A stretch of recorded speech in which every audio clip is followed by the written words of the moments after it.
ആയിരങ്ങളെ സാക്ഷി നിർത്തി ഹിന്ദു ഏകതാ സമ്മേളനം നടന്നു. രാമപുരം, വെളിയന്നൂർ പഞ്ചായത്തുകളിലെ സംയുക്ത ഹിന്ദു ഏകതാ സമ്മേളനം പള്ളിയാമ്പുറം ശ്രീ മഹാദേവ ക്ഷേത്ര സന്നിധിയിൽ വെച്ച് നടന്നു. വിശ്വഹിന്ദു പരിഷത്ത് സംസ്ഥാന അധ്യക്ഷൻ വിജി തമ്പി ഓൺലൈനായി ഉദ്ഘാടനം ചെയ്തു. ആയിരക്കണക്കിന് ഹിന്ദുക്കൾ ഒത്തുകൂടിയ പരിപാടി വിശ്വഹിന്ദു പരിഷത്ത് സംസ്ഥാന അധ്യക്ഷൻ വിജി തമ്പി ഓൺലൈനായി ഉദ്ഘാടനം ചെയ്തു. അമൃതാനന്ദമയി മഠം പാലാ മഠാധിപതി ബ്രഹ്മചാരി യതീശ്വരാമൃത ചൈതന്യ അനുഗ്രഹ പ്രഭാഷണം നടത്തി. പ്രശസ്ത കർണാടിക് സംഗീതജ്ഞ Mathangi Sathyamurthy, R Rajesh, T R Jayalakshmi Ammal, Palliyampuram ക്ഷേത്രം secretary Radhakrishnan, N R Anuraj, K P Sreejith എന്നിവർ സംസാരിച്ചു. ചടങ്ങിൽ രാമദേവ ഭജൻസ്, രാമപുരം സാന്ദ്രലയം ഭജൻസ് അവതരിപ്പിച്ചു.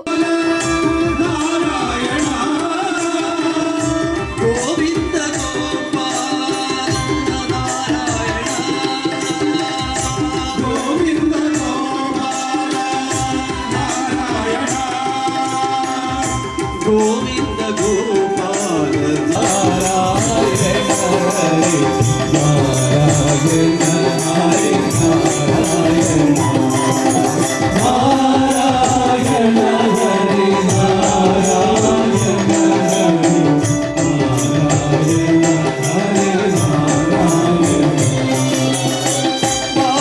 നാരായണ ഹരി നാരായണ ഹരി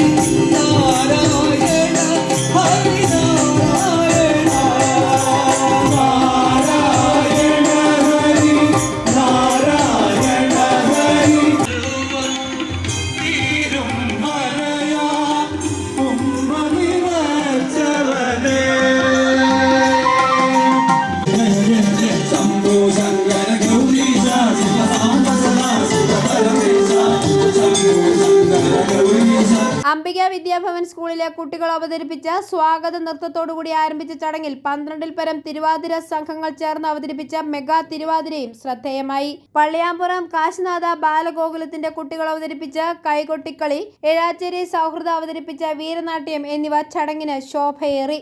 വിവിധ ഹൈന്ദവ സംഘടനകളിലെ നേതാക്കൾ ചേർന്ന് തെളിയിച്ച ഏകതാ ദീപവും വ്യത്യസ്തമായി. P K Vyasan, Lakshmanan Nair, P P Nirmalan, K K Ramachandran, Sarath Chandran Nair എന്നിവരെ ആദരിച്ചു. പങ്കെടുത്ത എല്ലാവർക്കും അന്നദാനവും ഒരുക്കിയിരുന്നു. ഐഫോറിയ ന്യൂസ്, പാലാ.